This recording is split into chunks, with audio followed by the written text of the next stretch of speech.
반갑습니다.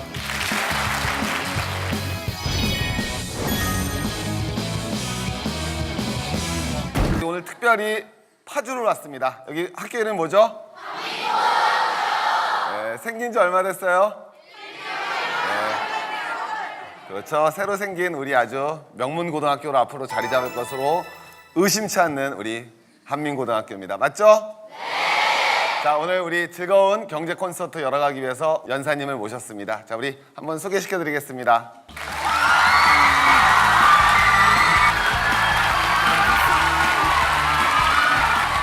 여러분 안녕하세요. 전 벨기에에서 온 줄리안입니다. 함께 공부할 수 있다는 게 너무 기쁘기 때문에 오늘 함께 좋은 강연 들 수 있도록 열심히 기억했습니다.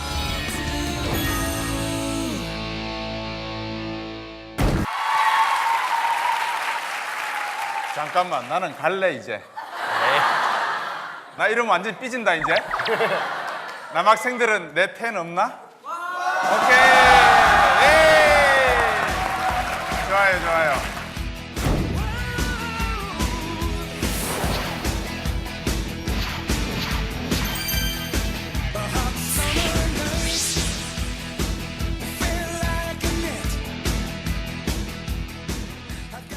자, 이제 시작 한번 해보겠습니다. 강연 부탁드리겠습니다. 네.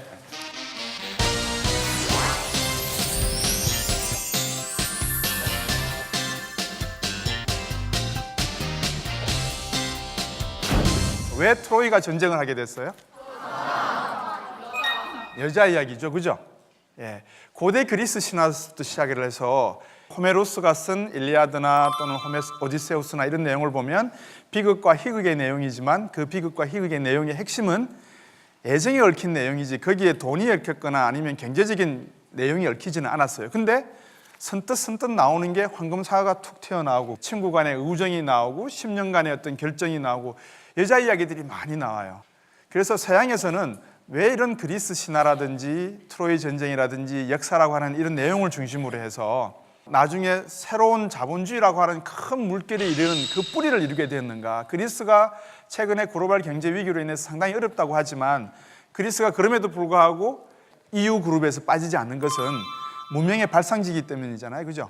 트로이 전쟁이 끝날 무렵에 다 죽잖아요, 그죠? 그리스군이 진입을 해서. 근데 그 트로이에서 또 망한 파리스 왕자의 그 왕족들이 도망을 가서 나라를 세우잖아요. 어디로 가죠? 이탈리아, 로마예요.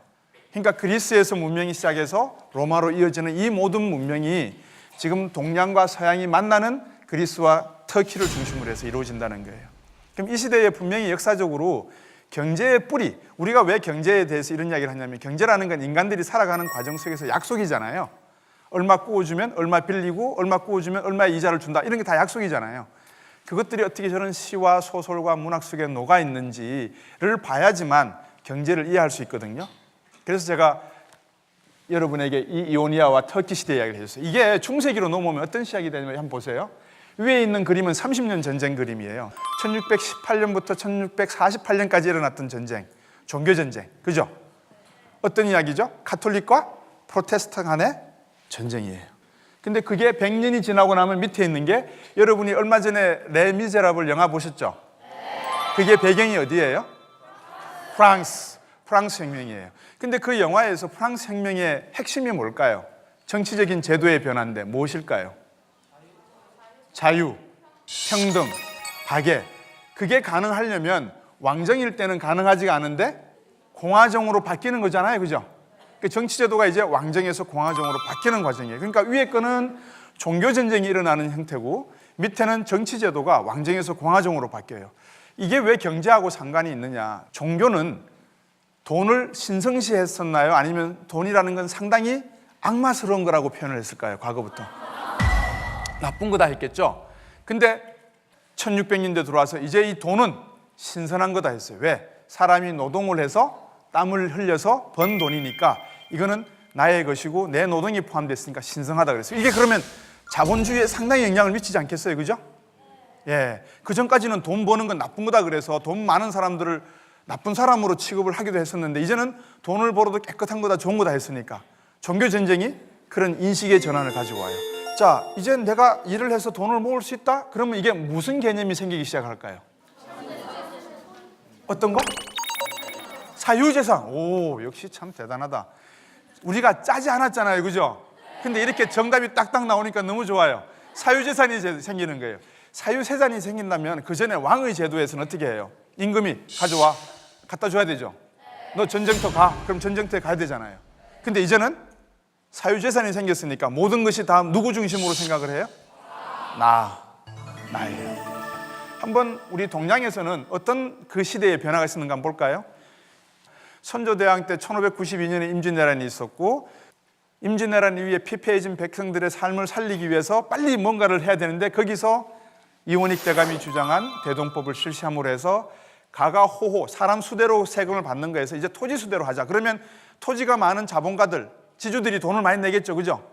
그래서 대동법이 만들어지기 시작해요. 우리나라 몇 년도에? 1600년도에 1600년대 중반에 우리나라도 드디어 대동법이라고 하는 조세제도가 만들어진다. 그러면 여기에서 반추할 수 있는 게, 우리나라도 대동법이 만들어졌다고 하는 것은, 땅에 대해서 세금을 매긴다는 것은 무엇이 인정되고 있었다? 사유재산 제도가 인정되고 있었다. 노비는 땅을 가질 수 있을까요, 없을까요? 라고 생각을 하시죠. 근데 이 당시는 노비도 땅을 가질 수가 있었습니다. 사유재산 제도가 그만큼 1600년도에 우리나라에서도 만연하게 되었다는 거죠. 이게 100년이 세월이 흐른 다음에 황해도까지 퍼지는 그런 대동법이 정착이 됩니다. 1700년대 중반에 우리나라가 대동법을 실시하게 되죠. 자, 이제 우리가 드디어 인간의 이야기로 나왔어요. 서양에서도 이렇게 인간 중심의 경제 활동을 하려 그러면 결국은 내 것이 있어야 되잖아요. 나의 스토리가 있어야 돼요. 동양에서도 우리나라 이야기를 했지만 나의 것이 있어야 된다는 이야기를 지금 여러분들한테 해드렸어요. 근데 자본주의를 누가 처음 이야기했을까요? 애덤 스미스. 맞아요. 애덤 스미스 틀린 건 아니에요. 근데 캐피탈리즘이라고 한 단어를 처음 쓴 사람이 누구일까요? 이거 아는 사람 별로 없어요. 제 기억이 정확한지 모르겠는데 1854년에 The New Comes, 새로운 시대라고 하는 소설을 쓴 사람이에요. 윌리엄 메이크피스 세커리. 이름 좀 길죠? 윌리엄 세커리라고 하는 소설가가 캐피탈리즘이라고 하는 단어를 처음 썼어요. 그리고 칼 막스의 자본론의 다스 카피탈리즘이라고 하는 책이 나와요. 그래서 어떻게 보면 소설가가 그 책을 썼다는 건 우리의 살아가는 이야기 속에서 조금씩 이야기들이, 경제 얘기가 숨어 있다는 거죠. 자, 그래서 여러분들에게 정리를 좀 해드리면, 과거의 그리스 시대나 아니면은 트로이 전쟁 이 시대만 하더라도 사람들은 돈에 대해서 그렇게 관심이 없었다. 아무리 서양과 동양이 교역을 많이 하고 물질이 많이 왔다 갔다 해도 그 당시에는 대부분이 교환이 어떻게 이루어졌다? 물물 교환으로 이루어졌기 때문에. 근데 이제 이 물물 교환이 이루어질 때는 황금이 나오고 뭐 화살, 금화살이 나오고 하지만, 이게 점점 시대를 옮겨져 나가면서부터 화폐가 발생이 되고, 그죠? 발견이 되잖아요. 발명이 되고. 그래서 이런 화폐가 만들어지고 내 것이 생기고 소유권이 생기고, 그 다음에 정치제도도 이제 왕정에서 공화정, 모든 사람이 다 평등한 그런 형태가 바뀌면서 자본주의는 서양에서 급격히 새로운 하나의 가치를 창출해내게 돼요. 너무 이게 빠르다 보니까 사람들이 고민해요. 돈이 있어야 행복한가? 왜 부자만이 행복할 수밖에 없지? 내가 공부를 열심히 하는 것은 돈을 많이 벌기 위한 것인가? 아니면 행복하기 위한 것인가? 행복이란 무엇인가? 양극화는 왜 발생하는가? 이런 모든 우리가 관념적으로 생각하는 문제들이 하나씩 나오기 시작하는 겁니다. 어때요? 좀 관심 있게 들으셨어요? 네. 그래서 서양의 이야기, 동양의 이야기, 좀 시작은 떨어져 있지만 우리가 같은 방향으로 자본에 대해서, 자본주의 경제, 시장 경제에 대해서 가고 있다. 이 정도로만 여러분들께서 이해해 주시면 고맙겠습니다. 이 정도로 할게요. 고맙습니다.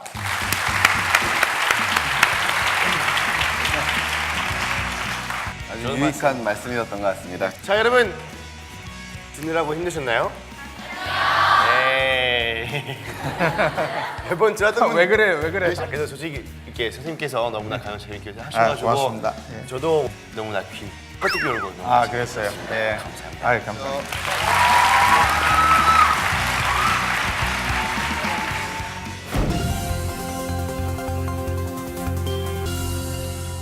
자, 오늘 본격적인 우리 토크로 가보도록 하겠습니다. 자, 이 시간에는요, 최근 세계 경제의 제일 큰 화두가 뭘까요?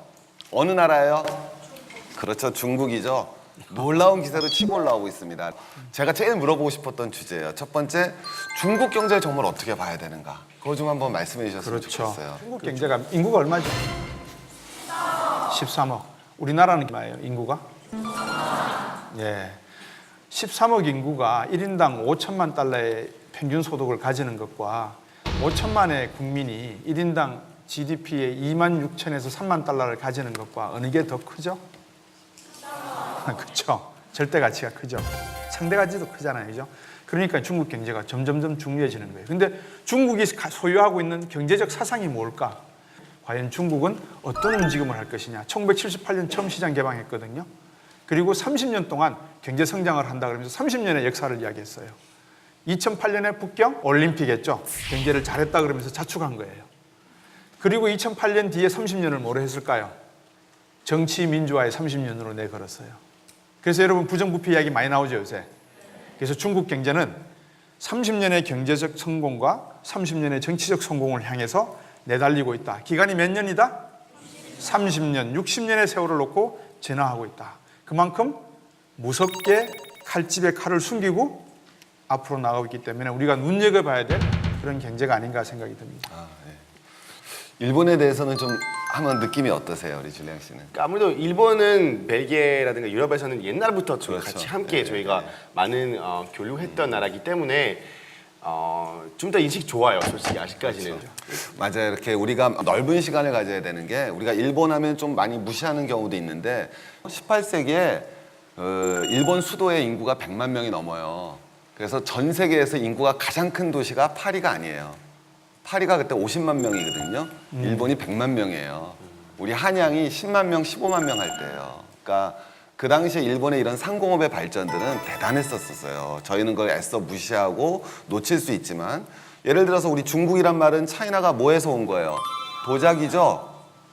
그잖아요. 차이나란 말이 우리 차이나 그러면 도자기거든요. 원 차이나 뜻이죠. 서양 애들이 16세기까지 차이나를 못 만들었어요. 도자기를. 서양 애들은 뼈가루 집어넣어서 간신히 만든 게 뼈 들어가는 번차이나예요. 재팬은 뭘까요? 칠기예요. 칠기.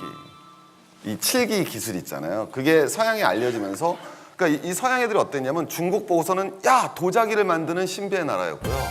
일본을 보고서는 칠기를 만드는 신비의 나라였어요. 그 사이에 우리가 있어요. 그리고 우리도 많은 걸 이루어냈기 때문에 우리 친구들이 보다 좀 더 세계사적인 시각을 가지고서 우리 중국과 일본을 바라보고 세계 경제를 바라보는 시각을 길러나갔으면 좋겠다. 이렇게 정리하면 될까요? 그렇죠. 제가 뭐 굳이 조금 살을 더 붙이면 중국에서 도기 기술을 가져와서 우리도 상당한 고려청자, 백자 기술이 있고요. 낮은 칠기 다 하시잖아요. 그러니까 다 우리 거예요. 아까 제가 말씀드렸잖아요. 트로이의 조상이 누구라고요? 로마의 조상이 누구라고요? 트로이. 이게 다 돌아가는 거예요. 결국 우리도 충분히 한반도 가교 역할, 브릿지 역할을 중국과 일본 사이에서 했다.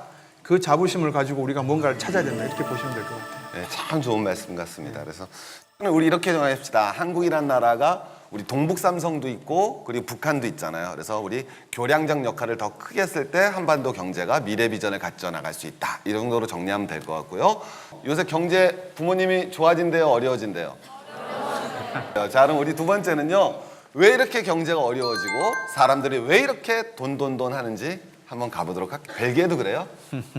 벨기에는 아무래도 한국만큼 좀 안 그런 것 같아요. 왜냐면 나라에서 아무래도 복지 제한이 제도 잘 돼 있다 보니까 조금 더 내가 열심히 해서 벌어야 되는 것도 좀 덜하고 또 이게 학비가 훨씬 많이 적게 들어요.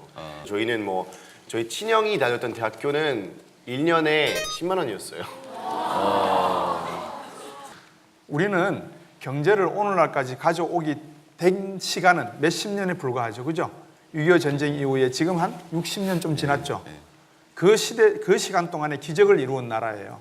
근데 유럽은 아까서 종교개혁까지 전쟁도 하고 왕정에 대한 전쟁도 하고 수많은 관념론과 철학을 가지고 투쟁하고 이론도 만들고 철학적 논쟁도 하면서 만들어 온 나라. 예를 들면 스웨덴, 핀란드, 노르웨이 같은 나라도 복지정책을 하기 위해서 무려 30년 동안 의회에서 이야기를 한 나라예요.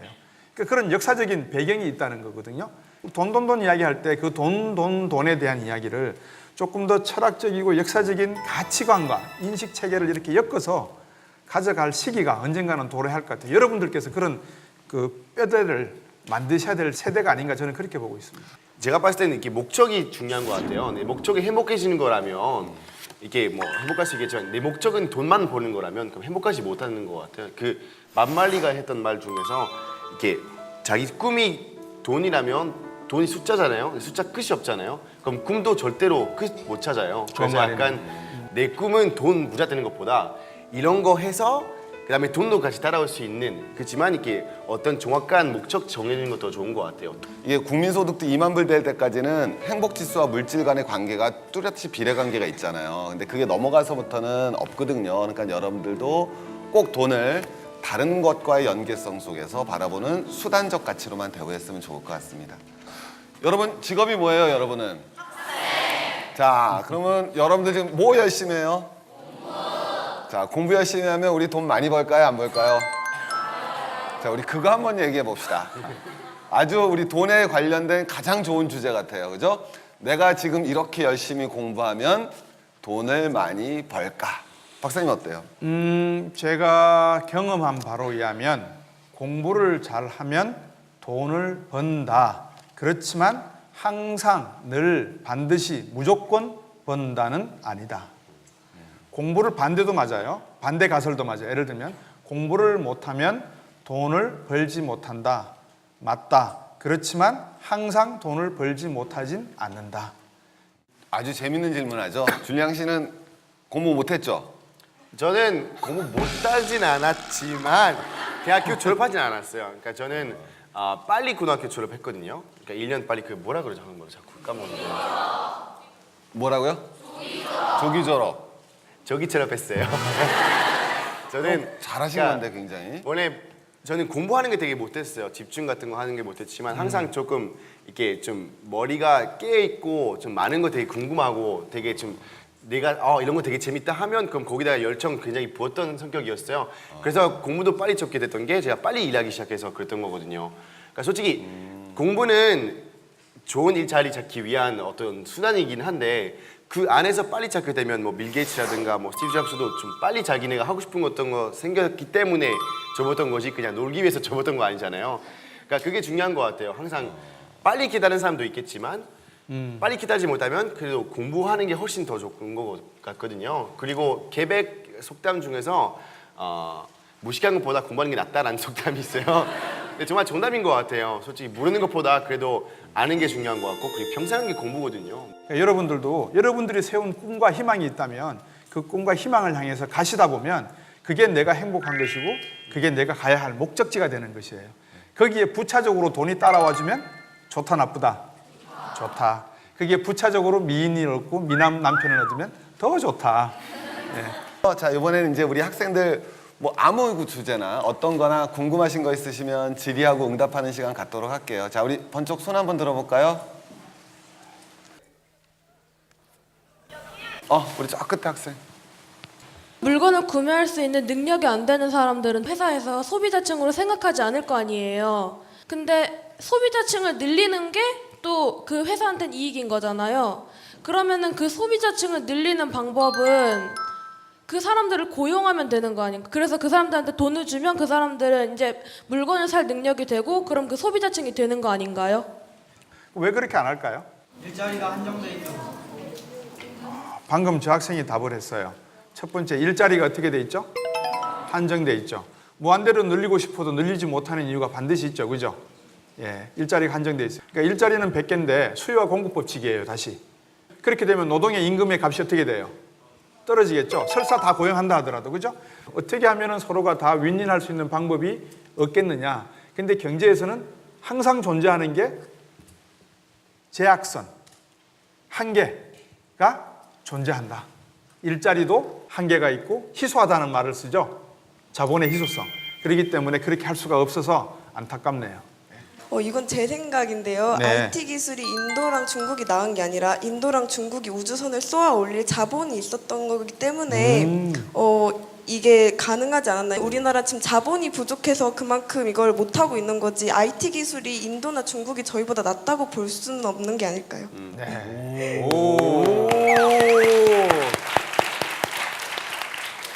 18세기와 19세기 아까 서양에서 막 전쟁하고 이런 시기에 전 세계 GDP의 55%를 차지하던 나라가 중국과 인도예요. 우리가 사업을 하려고 그러면 제일 필요한 게 뭐죠? 투입 요소가?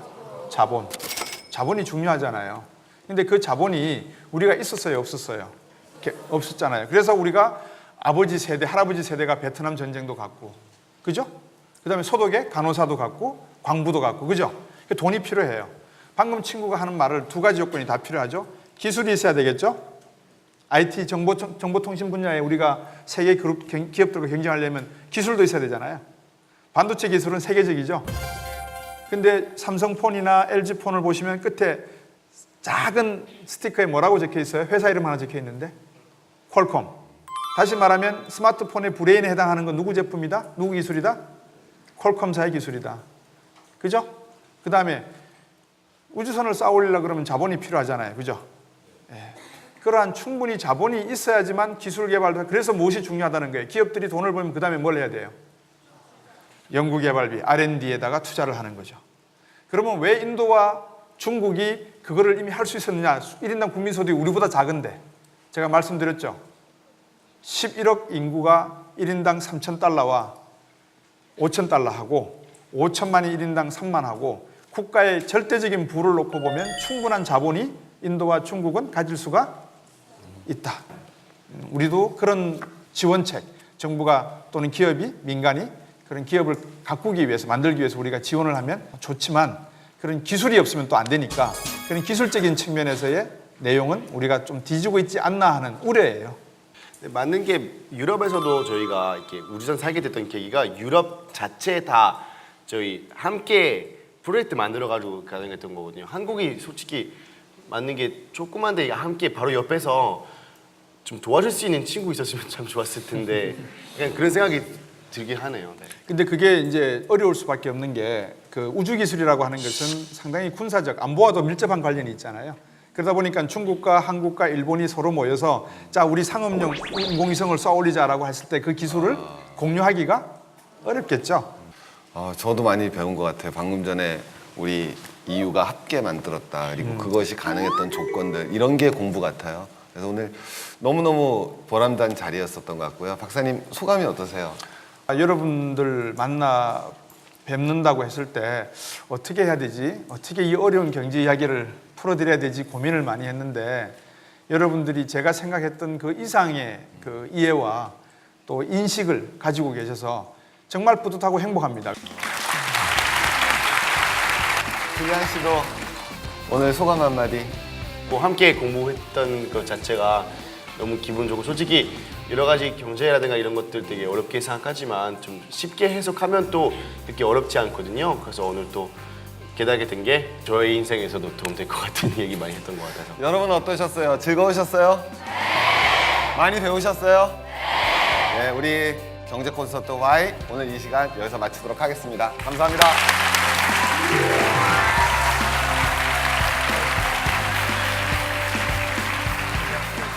3살부터 80까지 간다는 얘기가 있잖아요.